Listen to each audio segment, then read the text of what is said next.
Khandesh speed news, आवाज आम जनतेचा, आवाज आपल्या हक्काचा। हिंगोनीपाडा शाळेच्या मैदानावर कापसाचे पीक, विद्यार्थ्यांचा विकास प्रश्नचिन्हाखाली। शिरपूर तालुक्यातील हिंगोनीपाडा गावातील 60% अनुदानित परमपूज्य साने गुरुजी माध्यमिक उच्च माध्यमिक विद्यालयात संतापजनक प्रकार समोर। विद्यार्थ्यांच्या सर्वांगीण विकासासाठी असलेल्या शाळेच्या मैदानावर नगदी कापसाचे पीक घेतल्याचे उघड। शाळेच्या मैदानावर कापूस लागवड हा प्रकार महाराष्ट्र शैक्षणिक संस्था नियंत्रण व नियमबद्धता अधिनियम 1976 तसेच महाराष्ट्र माध्यमिक उच्च माध्यमिक शिक्षण अधिनियम 1965 च्या तरतुदींच्या विरोधात असून विद्यार्थ्यांच्या शैक्षणिक व क्रीडा हक्कांवर गदा आणणार आहे।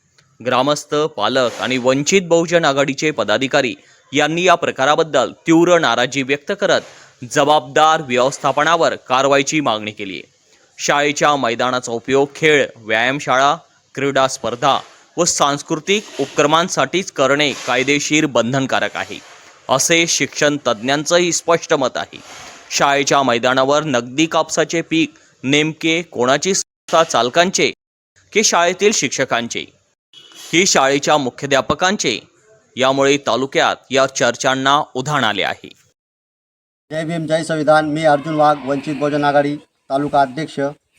लोकांच्या तक्रारी आली असता हिंगोनीपाडा शिरपूर तालुका जिल्हा धुळे या ठिकाणी आशुतोष बहुउद्देशीय संस्था संचालित असंता अनुदानित परमपूज्य साने गुरुजी माध्यमिक विद्यालय हिंगोनीपाडा शिरपूर या ठिकाणी शाळेचे जे ग्राउंड असतं, जे आवारात जे ग्राउंड असतं, मुलांसाठी ते खेळण्यासाठी असतं ते ग्राउंड, त्या ग्राउंडामध्ये ह्या कापसाचे नगदी पीक इथले संस्था चालक ते घेत आहेत आणि मुलांचं जे खेळण्यासाठी जे असतं ते त्यांचं भविष्य, जे कोणी कबड्डीमार्फत, कोणी खो खो मार्फत जे भविष्य उज्ज्वल करतं तर ते त्याच्यात संस्था चालक दुर्लक्षित करत आहेत आणि या आवारामध्ये कापसाचे नगदी पीक घेतलेलं दिसून येते, आपण बघू शकता।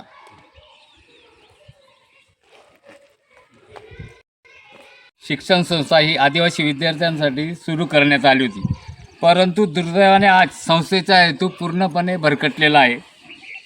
आदिवासी विद्यार्थ्यांच्या खेळाच्या मैदानावर शेती करून संस्था चालक स्वतःचा वैयक्तिक फायदा घेत आहेत, त्यामुळे विद्यार्थ्यांच्या शारीरिक विकास आणि स्पर्धेत परिस्थितीची तयारीत अडचणी आल्या आहेत।